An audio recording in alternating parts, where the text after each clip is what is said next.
साथियों, शिक्षा बहुत ही महत्वपूर्ण विषय है। इस शिक्षा के जितने भी पहलू हैं, सारे पहलुओं को समझना हमको बहुत जरूरी है। जब से नई आर्थिक नीतियां लागू हुई तब से यह सुनिश्चित हो गया था कि शिक्षा का भी निजीकरण होगा।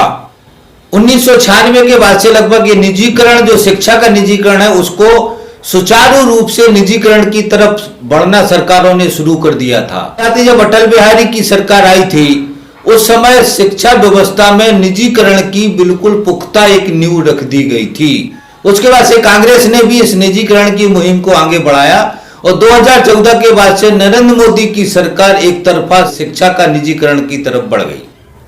साथियों, शिक्षा के प्रमुख पहलुओं पर चर्चा करनी बहुत जरूरी है, उनको समझना भी बहुत जरूरी है। शिक्षा से हमारी जो आने वाली नस्ल है, आने वाली पीढ़ी है, उसका वर्तमान और भविष्य दोनों तय होता है।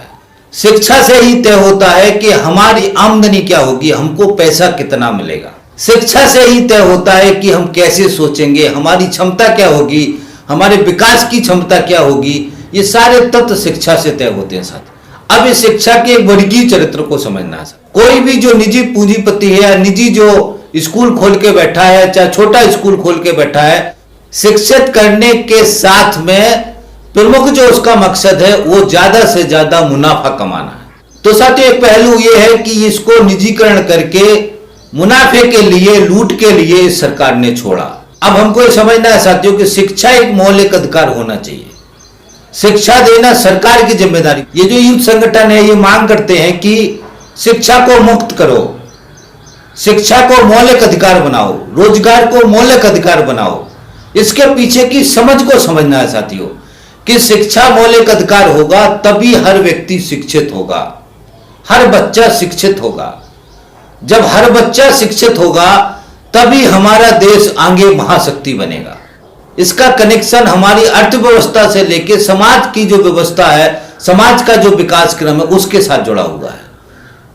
जबकि सरकार ने क्या किया, इस सब को भूल करके उन्होंने निजी पूंजीपतियों को मुनाफे के लिए शिक्षा के क्षेत्र को उन्होंने खोल दिया। अब यह सरकार की गलत नीति है।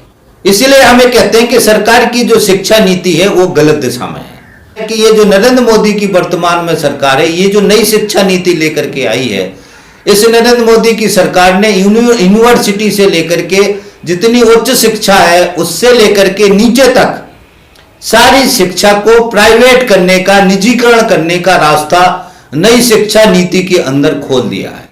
अब जब हम ये बात करते हैं तो हम ये समझते हैं कि बीजेपी का, नरेंद्र मोदी का, आरएसएस का चरित्र क्या है। पूंजीपति मुनाफा कमाए ये चाहते हैं ये, क्योंकि निजीकरण होने के बाद से शिक्षा बहुत महंगी हो गई। जो आम जन है उसको शिक्षा लेने का उसका क्षमता खत्म हो गया, उसके पास पैसे नहीं है, इतनी आमदनी नहीं है कि इतनी महंगी शिक्षा को वो ले सके, उसके बच्चों को पढ़ा सके। इसका मतलब ये हुआ साथियों कि ये नरेंद्र मोदी की सरकार, बीजेपी आरएसएस से चाहता है कि जो बड़ा वर्ग है, मेहनतकश वर्ग है, बड़ी जो आम जनता है वो शिक्षित ना हो सके। ये साजिश है इनकी। तो पहला षड्यंत्र है जिसको हमको समझना है। आज की तारीख में जो डिग्री, डिप्लोमा और जैसे डॉक्टरी वाले सेक्टर है, इसमें तो गरीब आदमी क्या है, इसमें मध्यम वर्गीय आदमी भी अपने बच्चे को पढ़ा नहीं सकता जितना पैसा लगता है। इसका मतलब है कि मध्यम वर्गीय आदमी भी इस डॉक्टरी वाली जो डिग्री है और जो बड़ी बड़ी डिग्री है उसको लेने के लिए उनका हिम्मत नहीं है, उनका जेब अलाउ नहीं करता, उनका क्षमता नहीं है। तो इसका मतलब क्या हुआ कि क्षमता किसने खत्म किया? क्षमता इस सरकार ने खत्म किया। क्षमता कैसे खत्म हुई? क्षमता इसलिए खत्म हुई कि सरकार ने शिक्षा का निजीकरण करके पूंजीपतियों के हाथ में दे दिया और पूंजीपति उसमें बेतहाशा मुनाफा कमा रहे, इसलिए उन्होंने बेतहाशा फीसें बढ़ा दी हैं कॉलेजों की, उच्च शिक्षा की। और फीसें बढ़ाने के हिसाब से गरीब आदमी, आम आदमी का बच्चा तो वहां फटक भी नहीं सकता, चाहे जितने अच्छे नंबर हो उसके पास, चाहे जितना टैलेंटेड हो, मगर वो आगे इन बड़ी बड़ी यूनिवर्सिटी में नहीं जा सकता क्योंकि उसके पास पैसा नहीं है। पैसा से शिक्षा को कनेक्ट कर दिया। जब भी पैसा से कनेक्ट होती है शिक्षा, तो हमको समझना चाहिए कि हमारे समाज के अंदर जो अमीरी और गरीबी की खाई बढ़ रही है, उसी तरीके से शिक्षा के अंदर, गरीबों के अंदर और अमीरों के अंदर की जो शिक्षा का स्तर है उसके अंदर भी खाई बढ़ेगी।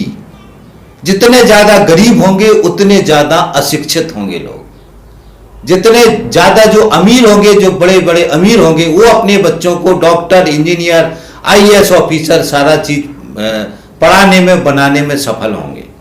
इसलिए साथियों इसके हमको वर्गीय चरित्र को समझना है। ये भारतीय जनता पार्टी की सरकार का जो षड्यंत्र है उसको अच्छी तरीके से समझना है। अब भारतीय जनता पार्टी के षड्यंत्र का सोच पीछे क्या है? इनके दिमाग के पीछे मनुस्मृति। मनुस्मृति के अंदर क्या था कि जो मेहनतकश वर्ग था, जो बड़ा हिस्सा था समाज का, उसको पढ़ने लिखने का अधिकार ही नहीं था। उसका काम खाली गुलामी करना था, जिसमें मनुस्मृति के अंदर पीढ़ी दर पीढ़ी, चाहे वो कुम्हार हो, चाहे लोहार हो, चाहे वो यादव है, जितना आज ओबीसी की जातियां हैं, ये सारी जातियां उस समय का मेहनतकश वर्ग थी, समाज का जो सेवा करने वाली हिस्सा थी।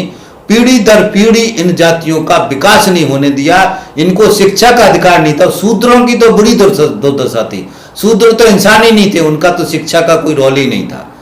तो शिक्षा का अधिकार किसको था उस समय? शिक्षा का अधिकार ब्राह्मण को था, क्षत्रिय को था और वैश्य को था। और ब्राह्मण, क्षत्रिय, वैश्य के अंदर भी शिक्षाओं में अलग अलग फर्क था।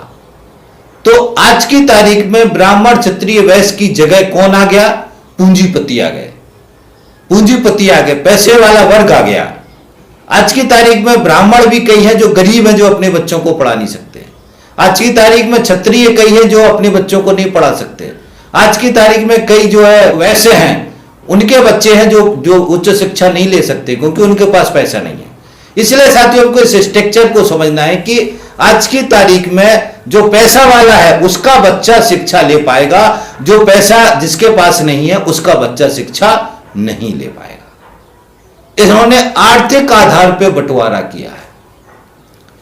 जाति के वर्ण का जो व्यवस्था का जो बंटवारा था उसकी जगह आर्थिक आधार पर बंटवारे के आधार को मजबूत किया। इसीलिए उन्होंने शिक्षा का निजीकरण कर दिया और शिक्षा का निजीकरण के साथ में ये तय हो गया कि जिसके पास पैसा होगा उसका बच्चा पढ़ेगा, जिसके पास पैसा नहीं होगा उसका बच्चा नहीं पढ़ेगा, वो अनपढ़ रहेगा। और जो बच्चा पढ़ेगा वो अधिकारी बनेगा, अफसर बनेगा, बड़े बड़े ओहदों पे जाएगा। जिसका बच्चा नहीं पढ़ेगा वो बेचारा काम करेगा, मजदूरी करेगा, दूसरों के घरों में काम करेगा, कंपनियों में काम करेगा, मेहनत करके जैसे तैसे अपना घर चलाएगा, चाहे कितना भी इंटेलिजेंट हो।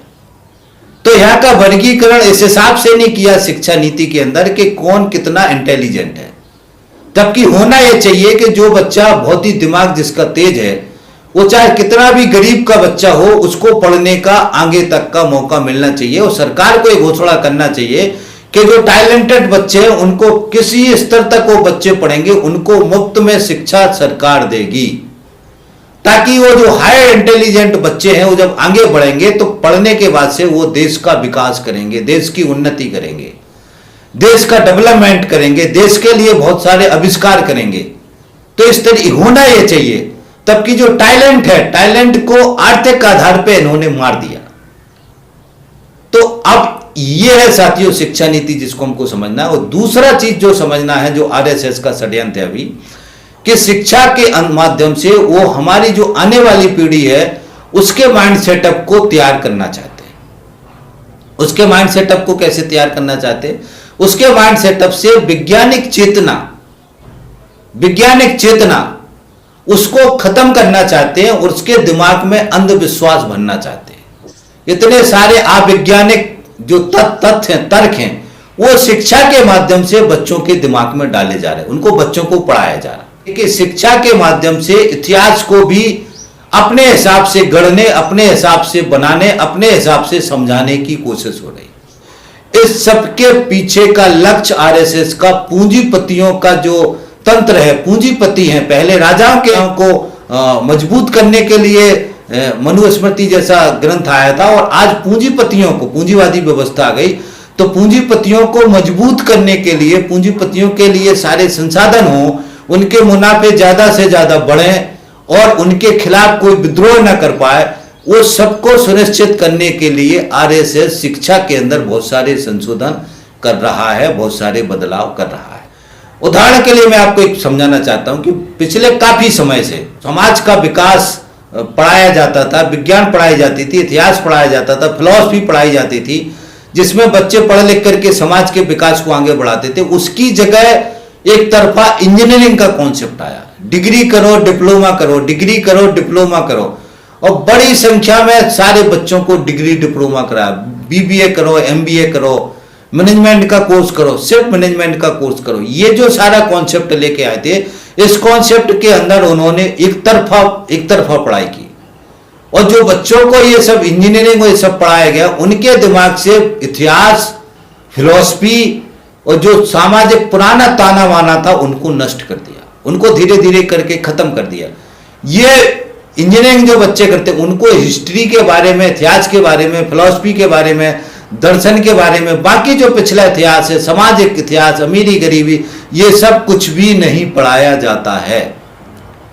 उनको एक तरफा माइंड सेटअप उनका बनाया जाता है कि आपको पूंजीपतियों के लिए नौकरी करनी है, नौकरी में आपको अपना सेल्फ सोचना है, अपना प्रमोशन के बारे में सोचना है, आपको नौकरी कैसे अच्छी मिलेगी उसके बारे में सोचना है, दूसरे का शोषण करके मालिक को फायदा कैसे कराना है, और दूसरे के ऊपर दया नहीं करना है। दूसरा कोई मर जाए, दूसरे को कोई वेतन ना मिले, दूसरे को घर में रोटी ना, उससे तुम्हें कोई लेना देना नहीं। तुमको अपना प्रमोशन, अपना फायदा, अपना स्वार्थ, सेल्फिश बना दिया, और इस तरीके से ब्रेन वॉश किया कि आपको घंटों काम करना है, काम के घंटे 8 घंटे, 10 घंटे, 12 घंटे काम करना, बिल्कुल गुलामों की तरह उनको तैयार किया।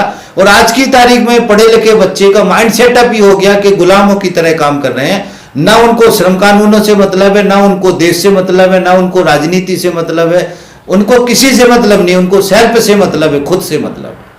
तो ये जो सामाजिक मूल्य थे उनको नष्ट कर दिया पिछले 20-30 सालों में, शिक्षा के माध्यम से। बीजेपी की सरकार ने किया, कांग्रेस की सरकार ने भी किया। ये हमको साथ ही समझना है। इसके अलावा साथियों एक तथ्य और समझना है कि भारतीय जनता पार्टी ने बिल्कुल साफ साफ तरीके से यह सुनिश्चित कर दिया है कि शिक्षा उसी को मिलेगी जिसके पास पैसा होगा। इसलिए जो बड़ा वर्ग है, आज की तारीख में हमारे देश का लगभग 90% आबादी ऐसी है जो उच्च शिक्षा नहीं ले सकती। ये उन्होंने शिक्षा के माध्यम से वर्गीय तरीके से एक बंटवारा सुनिश्चित कर दिया, जो हमारी देश की जनता को, हमारे लोगों को बात समझ में नहीं आ रही है। ना इस बात को लोग सोच पा रहे हैं, ना इस बात को समझ पा रहे हैं। और केवल जो है 5% लोग हैं जिसमें पूंजीपति हैं, आईएएस ऑफिसर हैं, जो एक बड़ा पूरा वर्ग है, उसके बच्चे ही बड़ा वर्ग बनेंगे, इसका रास्ता खोल दिया। उसके बच्चे ही बड़ी उच्च शिक्षा ले पाएंगे, इसका रास्ता खोल दिया। और आने वाले समय में ये भी प्राइवेट कॉलेजों के इसके माध्यम से उन्होंने रास्ता खोल दिया कि कोई जरूरी नहीं है कि वो बच्चे हायर इंटेलिजेंट हो, उनके पास पैसा होना चाहिए। मैनेजमेंट कोटे में एडमिशन होगा, कंपटीशन में कोई बच्चा पास नहीं हो पाया, कोई बात नहीं है, मैनेजमेंट कोटे से आपके पास पैसा है, आप पैसा देकर के किसी भी तरीके के कॉलेज में एडमिशन करा सकते हो, किसी भी तरीके की डिग्री ले सकते हैं यदि आपके पास पैसा है। इसका रास्ता सरकार ने खोल दिया। तीसरा काम क्या किया साथियों, अभी अभी नरेंद्र मोदी की सरकार ने यह सुनिश्चित कर दिया कि यूपीएससी जो आईएएस अधिकारी हैं, वो जरूरी नहीं है कि वो पढ़ लिख करके जो एग्जाम देकर के आईएएस बनते हैं उस प्रक्रिया से बने। सरकार यदि जिसको चाहेगी उसको आईएएस नियुक्त कर सकती है। तो सरकार ने अभी बहुत सारे लोगों को, उनके जो कुछ ने अपने पिट्ठुओं को, कुछ ने अपने बच्चों को, अपने अपने लोगों को आईएएस बनाने का काम शुरू कर दिया है। और खासतौर से आरएसएस ने, जो आरएसएस की विचारधारा के लोग हैं, उनको इस समाज के अंदर जो उन्होंने शिक्षा के आधार पर जो पुराना जो पूरा इतिहास था, फिलॉसफी थी, उसको दिमाग से हटाने के बाद से जो आरएसएस की समझ के लोग हैं, जो उनकी रास्ता को आसान बनाने के लिए उनको एडमिनिस्ट्रेशन में लोग चाहिए, सरकार में चाहिए, उनको भी आईएएस बनाना शुरू कर दिया है। तो ये बहुत बड़ा खतरा है साथियों। अब इंटेलिजेंट बच्चे आईएएस नहीं बनेंगे। अब जो उनके हिसाब से उनको सूट होंगे, उनके जो लोग होंगे, उनके जो आदमी होंगे, उनकी जो समझ के लोग होंगे, वो एक तरीके का रास्ते में देश को ले जाना है, वो लोग आईएएस अधिकारी बनेंगे। इसकी प्रक्रिया शुरू हो गई है। तो कितना बड़ा खतरा है। इसलिए साथियों हमको ये समझना है कि शिक्षा का निजीकरण और शिक्षा नीति हमारे देश की सबसे प्रमुख चीज है, सबसे प्रमुख तथ्य है, सबसे प्रमुख काम है, क्योंकि शिक्षा ही तय करेगी कि हमारे देश का वर्तमान और भविष्य कैसा होगा। तो ये साथियों बहुत ही महत्वपूर्ण बात है। इस पूरी शिक्षा नीति को सबको समझने की जरूरत है। और भारतीय जनता पार्टी का जो चरित्र है, नरेंद्र मोदी जिस तरीके से हर सेक्टर के अंदर वो एक तरफा अपना पूरा कब्जा करके, अपना पूरा रास्ता बना के अपनी तरीके की राजनीति, उनके सामने तानाशाही टाइप की व्यवस्था को जन्म दे रहे हैं, उस व्यवस्था को आगे बढ़ा रहे हैं। उनकी व्यवस्था में उनको कोई भी अधिकारी, कोई भी व्यक्ति ऐसा नहीं चाहिए जो उनके बताए गए रास्ते पे चलने पर सवाल उठाए, जो पूछे कि ये रास्ता तो गलत है, ऐसा बोले नहीं, जो वो बोले उस रास्ते पे चलने को तैयार रहे। तो ये एक साजिश है साथियों, एक षड्यंत्र है जिसको हमको समझना है। जो नरेंद्र मोदी की सरकार और ये भारतीय जनता की पार्टी की सरकार, जो असल में आरएसएस की सरकार है, ये आरएसएस की सरकार इस दिशा में हमारे देश को ले जाने का रास्ता बना रही है, जिसको हमको समझना है। इसलिए साथियों आज हम सबका कर्तव्य है कि शिक्षा का जो निजीकरण हुआ है इसका विरोध करें। आने वाली शिक्षा की अंधी जो निजीकरण की मुहिम चल रही है इसका विरोध करें। शिक्षा मुफ्त में मिले इसका रास्ता खोलें। इस तरीके की नीतियों को समर्थन करें। जो पार्टी या संगठन इस तरीके की नीति पर आगे बढ़ने की बात कर रहे हैं उनको सहयोग करें। भारतीय जनता पार्टी हो या कांग्रेस पार्टी हो, जो इस तरीके की शिक्षा नीति लेके आगे बढ़ रही है, इन पार्टियों का, इन संगठनों का विरोध करें। यही रास्ता है ना। तो ये साथी हमको समझना है। दूसरा साथियों समझना है कि भारतीय जनता पार्टी एक तरफा खुले रूप से धर्म के आधार पर इस पूरे विचार को, पूरे समाज को मुद्दों के आधार पर वो आगे बढ़ा रहे हैं। जैसे ही धर्म के आधार पर बात होती है, धर्म को मुद्दा बनाया जाता है, तो जो जिंदगी के असल सवाल हैं वो सवाल हम भूल जाते हैं। और यही कारण है कि भारतीय जनता पार्टी हर चुनाव के अंदर, हर जगह वो धर्म को मुद्दा बनाते हैं, हिंदू मुसलमान का वर्गीकरण कराते हैं। और आजकल आप देखेंगे चुनाव में जय श्री राम उनका एक प्रमुख सवाल बन गया है। अभी बंगाल में चुनाव चल रहे हैं, वहां पे जय श्री राम, भगवान शंकर, सारा धर्म का जितना उपयोग कर सकते हैं और धर्म का उपयोग करके, धार्मिक चेतना जगा करके, लोगों से वोट लेकर के फिर ये पूंजीवादी व्यवस्था को आगे बढ़ाने का काम करते हैं। तो उस समय वो जनता को जो है दिमागी रूप से शून्य कर देते हैं और जनता दिमागी रूप से शून्य हो जाती है। जैसे ही धर्म का मामला आता है, धर्म की चेतना उनके दिमाग में प्रमुख बनती है। इसीलिए उसके बाद से आदमी असल सवाल, जीवन के जुड़े सवाल बिल्कुल भूल जाता है। और इस टूल का बहुत अच्छी तरीके से उपयोग भारतीय जनता पार्टी कर रही है। भारतीय जनता पार्टी के पीछे जो आरएसएस है वो बहुत ही संगठित तरीके से इस पूरे अभियान को, इस पूरे षड्यंत्र को हमारे देश के अंदर चला रहा है। तो इस बात को भी हमको अच्छी तरीके से ध्यान रखना है। इस कारण आज के समय में जो यूथ है, नौजवान है, जो आम जनता है, वो जीवन के जो असल सवाल हैं उनको चुनाव में भूल जाते हैं। और शिक्षा सवाल नहीं होता है, स्वास्थ्य सवाल नहीं होता है, अशिक्षा सवाल नहीं होती है, महंगी शिक्षा सवाल नहीं होती है। ये सब चुनावी मुद्दे नहीं होते हैं। चुनावी मुद्दा जय श्री राम होता है, हिंदू मुसलमान होता है, हिंदुस्तान पाकिस्तान होता है, अभी बांग्लादेशी घुसपैठिया मुद्दा हो गए। तो इस तरीके से जो गैर आर्थिक सवाल हैं उनको मुद्दे बनाते हैं और असल मुद्दे से दिमागी रूप से आम जनता को हटाते हैं। तो एक षड्यंत्र है साथियों, एक साजिश है जो आरएसएस हमारे देश के अंदर कर रहा है और भारतीय जनता पार्टी के रूप में, नरेंद्र मोदी के रूप में उसको ये सारे लोग मिलकर लागू कर रहे हैं। इस बात को भी हमको अच्छी तरीके से समझना है। तो ये शिक्षा के सारे तथ्य जो मैंने आपके सामने रखे, मुझे उम्मीद है कि आप इस इतने सारे तथ्यों से आने वाला जो शिक्षा में खतरा है उसको आप समझ पाएंगे। अब इस वीडियो को मैं यहीं खत्म करता हूं और आपसे निवेदन करता हूं कि यदि आपने इस सीरीज के जन विरोधी जो सीरीज है इसके वीडियो नहीं सुने हो तो पहले से शुरू से आखिरी तक सारे वीडियो सुने। बहुत ही बेहतरीन जानकारी हमने इसमें आपको दी हुई है। दूसरा साथियों, हमारे चैनल की जो प्ले लिस्ट है उस पर विजिट करें और उसमें बहुत सारे फोल्डर है, उनके सारे फोल्डर के जो वीडियो है उनको सुने और जो भी वीडियो अच्छे लगते हैं उनको ज़्यादा से ज़्यादा शेयर करवाने में सहयोग करें। हमारे चैनल को भी सब्सक्राइब कर लें ताकि आप हमारे साथ जुड़ जाएं, घंटी दबा दें और ज़्यादा से ज़्यादा शेयर करवाने में सहयोग करें। आप सहयोग करेंगे ज़्यादा से ज़्यादा, इसी आशा उम्मीद के साथ मैं अपनी बात खत्म करता हूं। थैंक यू साथी, धन्यवाद, थैंक्स। मिलते हैं अगले वीडियो।